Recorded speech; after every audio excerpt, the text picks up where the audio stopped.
In a flashback, 2 weeks before Senku and the crew prepare to leave for America, the wheat that is being prepared is soggy. They try various methods to turn the wheat into liquid.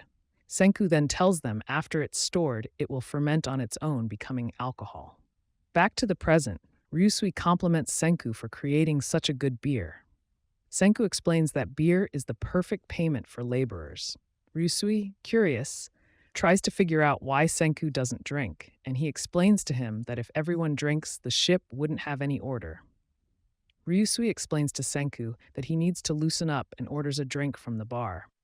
Francois tells Senku that she will make an alcoholic beverage, and they are intrigued. Senku shows the team that you can make gum syrup out of wheat and boiling sulfuric acid and barium carbonate, shocking Gen and Kaseki. They also take warm milk too, make yogurt along with a lemon to create a lactic drink. Francois is praised by Suika for how great the drink tastes. Francois tells Suika to put the cucumber garnish into the drink and try it. Realizing it's watermelon flavored, Suika gets excited. Francois calls the drink Two-Side Sunshine, impressing everyone. She is praised as the master of hospitality. She then makes a drink based on Tsukasa's personality, named Grenadine and Tonic, comparing it to the passion in his heart. Tsukasa drinks and is impressed. Next, she makes a drink for Gen called Spicy Cola. Kohaku's drink is called Spicy Cinderella, and finally makes a drink for Senku called Three-Layered Tea Latte, symbolizing his complexity. Later, Ginro and Kinro ask Matsukaze to drink with them, but he refuses. He explains that he lost his master and crew to the petrification beam. As he explains his story, Francois comes with a drink to calm his nerves called matcha beer. He takes a sip and collapses, signaling that he can't handle alcohol. Later, he wakes up to the team training. He then recalls him simping over Tsukasa and instantly apologizes.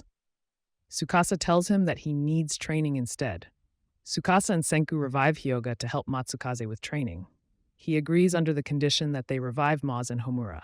Jinro, intimidated by the training, calls Kinro to assist as they both are at the front of the boat. Later, Ryusui shares his knowledge with the crew on how Vikings are impressive sailors. He then goes on to explain to the crew that the reason they were able to navigate the sea so effectively was because they had a sunstone which gave them direction. Senku tells them a GPS would be better. He then explains that they are coordinating with Ruri back in Japan.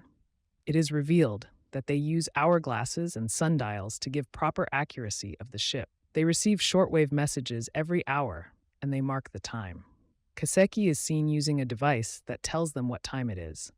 Ryusui explains to them how they got their precise location as long as they have sunny days. Later, the sky turns cloudy and there's a thunderstorm. Ryusui wants to rely on sailors' instinct, but Senku knows that they will lose more than a few days without the sun. Chrome then remembers a rock that they got from a treasure chest. He lets Kohaku chisel it down to make a sunstone. The crew is overjoyed to learn of this revelation. Ryusui then likens their voyage to the Americas to that of what the Vikings did back in the day. Senku, impressed, smiles at Chrome. Now equipped with the sunstone and the GPS, they push their way forward. They pass astonishing landmarks and sights along the way, finally making it to America.